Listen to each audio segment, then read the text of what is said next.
Hello everyone, welcome back to my channel. तो आज हम लोग साइकोलॉजी का सेट 2 देखने वाले हैं फॉर क्लास 11। तो फटाफट से स्टार्ट करते हैं ये वीडियो। एंड ये मोस्ट इम्पॉर्टेंट है चेक बोर्ड के स्टूडेंट के लिए जिसका टुमारो एग्ज़ाम है। तो चलिए स्टार्ट करते हैं फटाफट से। तो फर्स्ट क्वेश्चन है, व्यवहारवाद से संबंधित पुस्तक किसने लिखी है? तो व्यवहारवाद जो है, इसमें व्यवहार की क्वालिटी बहुत ज़्यादा है। इसमें व्यवहार किस प्रकार किया जाता है, इसकी जो है ये जो व्यवहारवाद है इसमें कैसा व्यवहार होगा कैसा नहीं होगा इसके बारे में बताया गया है। और वो कौन बताया है? तो वो बताया है जॉन वी वाटसन ने बताया है कि हमारे मानव व्यवहार में कैसा परिवर्तन आता है कैसा नहीं आता। ये किसने बताया है? तो जॉन वी वाटसन ने बताया। नेक्स्ट क्वेश्चन पे आते हैं। नेक्स्ट क्वेश्चन, वैसी घटना जिसकी माप परीक्षणकर्ता के बदलने पर भी अचर रहे उसे कहते हैं। यानी कि इसमें कह रहा है कि वैसी घटना जिसकी माप परीक्षणकर्ता के बदलने पर भी अचर रहेगा। यानी कि परीक्षणकर्ता जो कर रहा है उस घटना का सामना, वो अगर उसके बदले कोई और भी करे पर घटना वैसी की वैसी ही है, उसे कहते हैं वस्तुनिष्ठ। यानी कि घटना का सामना करने वाला चाहे बदल जाए पर घटना होकर ही रहेगी, तो वह है वस्तुनिष्ठ। नेक्स्ट है, ऋणात्मक सहसंबंध का विस्तार किसके माध्यम पाया जाता है? तो ऋणात्मक सहसंबंध ये हम लोग का होता है बी हम लोग का आंसर हो जाएगा कि 0 से -1.0। ये ऋणात्मक सहसंबंध मतलब कि माइनस पॉइंट ये पाया जाता है, सब में -1.0 पाया जाता है। फिर तांत्रिका तंत्र को कितने भागों में बांटा? ये साइंस का question, psychology same to same वैसे ही होता है।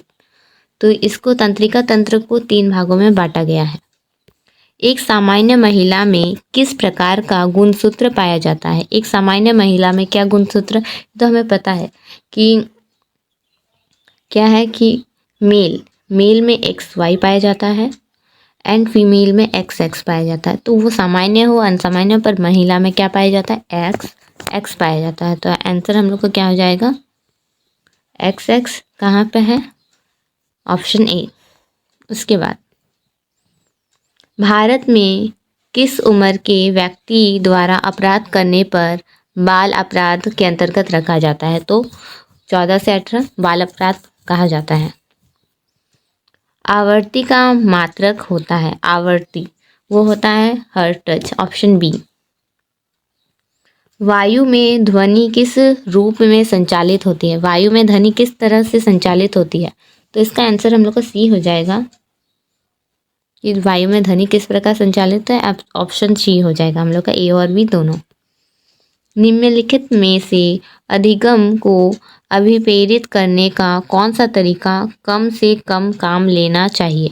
यानी कि अधिगम ऐसी एक तकनीक है जिसके माध्यम से अभिप्रेरित करने का एक तरीका है, जो कौन सा तरीके कम से कम काम लेने में आता है। वो तरीका जो है वो कब काम लेने में आता है? तो पुरस्कार के समय।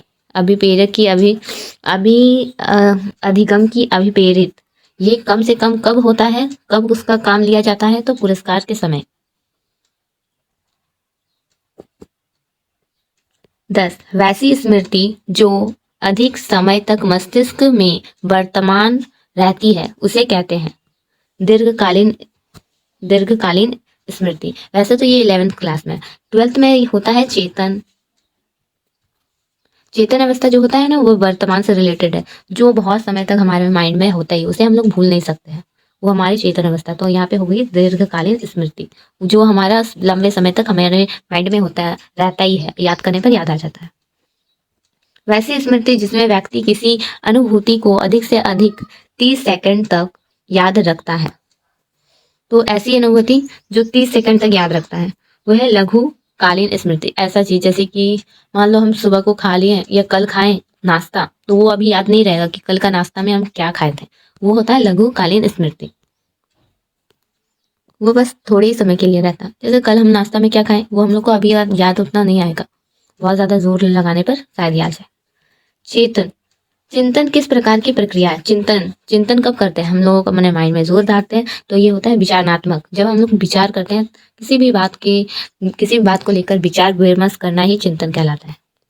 मनुष्य में शरीर की चालक शक्ति कहलाती है। मनुष्य में शरीर की जब शरीर चलता है उसे कहते हैं अभिप्रेरणा। सामुदायिकता क्या है? समाज से अभिप्रेरक यानी कि अर्जित समाज से। सामुदायिकता में क्या होता है? समाज से हम कुछ भी एब्जॉर्ब कर लेते हैं यानी कि सीख लेते हैं। NAOP का पूर्ण रूप है। अगर आपको NOP ये जो फुल फॉर्म वाला चीज अगर कहीं भी कुछ भी पूछा जाए तो आप इंग्लिश का देख लीजिएगा, उससे आपको बहुत ज़्यादा आसानी हो जाएगा। तो यहाँ पे हम लोग का आंसर सही है option B, national academy of psychology. तो हम लास्ट में एक क्वेश्चन देंगे जो बहुत इंपॉर्टेंट है हर बोर्ड के लिए। तो वेस्ट जैक बोर्ड में ये क्वेश्चन हर साल पूछा जाता है। तो लास्ट में वो क्वेश्चन हम आपको बता देंगे। सन 1980 ईस्वी में किस व्यक्ति को मस्तिष्क विच्छेद अनुसंधान के लिए नोबेल पुरस्कार दिया गया है? रोजर स्पेरी। इसका आंसर ए। निरीक्षण विधि के जन्मदाता कौन थे? तो जेबी वाटसन ने एक विधि बनाया था जिसका नाम है निरीक्षण विधि। प्रतिवर्ती क्रियाओं का पता सबसे पहले किस मनोवैज्ञानिक ने लगाया था? मार्शल हॉल ने प्रतिवर्ती क्रियाओं का पता लगाया था। Marshall Hall. वो कौन सी ग्रंथि है जो मस्तिष्क के आधार से संबंध है, यानी कि कौन सा ऐसा ग्रंथि है जो मस्तिष्क से जुड़ा हुआ है? तो पीयूष ग्रंथि। जन्म से लेकर 10 से 14 दिन की अवस्था को कहते हैं शेष अवस्था।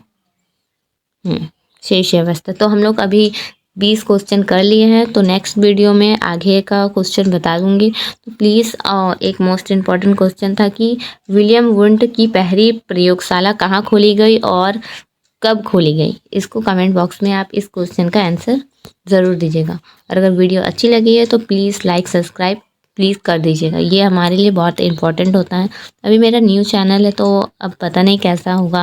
आपको अगर अच्छा लगे तो प्लीज़ लाइक कीजिएगा और इस क्वेश्चन का आंसर कमेंट बॉक्स में please. Thank you for watching.